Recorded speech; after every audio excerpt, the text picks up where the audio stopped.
Ta vie est un échec total, ce sont ces mots qu'elles verbalisent, personne n'en vit, ta vie sociale, ce sont ces mots qu'elles utilisent. Elles profitent du moindre événement où tu te sens à l'abandon pour te parasiter vraiment à coup de leurs pires opinions. Mais l'échec et la réussite sont les plus abstraites des notions, c'est dans l'histoire des plus grands mythes qu'on devrait même en faire mention. Où ont-elles eu la permission de débiter leur raisonnement alors que leur déclaration ne repose sur aucun fondement? Combien de fois il t'a semblé que t'étais minable, mal à l'aise, que ta présence faisait pitié, que quand tu parles c'est le malaise? Personne ne te perçoit comme ça, pourtant elles peuvent t'en persuader. Toutes ces fois-là, elles étaient là, toutes fières de te fragiliser. T'as des amis qui te soutiennent et qui peuvent te le faire comprendre, mais elles ne prennent même pas la peine de te permettre de les entendre. Elles s'efforcent de traquer les choses qui à scène changent ton quotidien pour remplacer de force les roses en assiégeant tout ton jardin.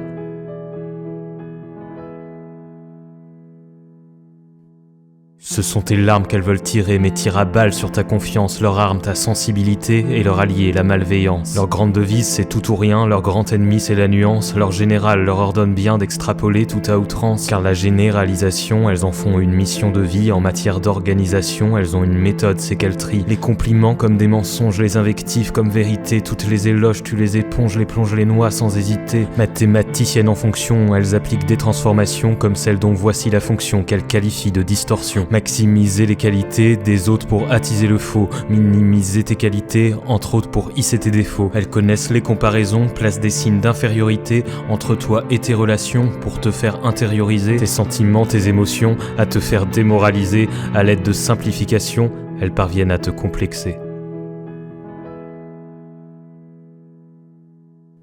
Et elles te responsabilisent, selon elles tout est de ta faute. Sache que si tu culpabilises, c'est qu'elles t'ont infecté sans faute. Une douleur criante et chronique qui accroît, te pénètre, te gêne, crée des réactions allergiques desquelles tu crois être l'allergène. Les pensées sont de mauvaises herbes, toxiques, innombrables et butées. Une armée d'assassines acerbes dont le but est de te buter. Toutes puissantes et envahissantes, elles prennent de l'espace, de la place. C'est dans leur champ de résistante que tenaces elles se tiennent en place. Plus elles s'implantent et prennent racine, plus naturellement elles t'enterrent. Plus elles te mentent, plus tu rumines, tu aimerais tant les faire taire. Dans l'excès disproportionné, elle te gâche la réalité d'une seule existence limitée où tes rêves pourront s'éveiller. Mais si elle t'empêche d'avancer, rien ne sert de les arracher. De leurs pièges personnalisés, tu peux t'en défaire, t'arracher. Laisse-les toutes seules, laisse-les sécher, laisse-les finir par se lasser. Laisse-les tomber, laisse-les faner, laisse le temps s'en débarrasser.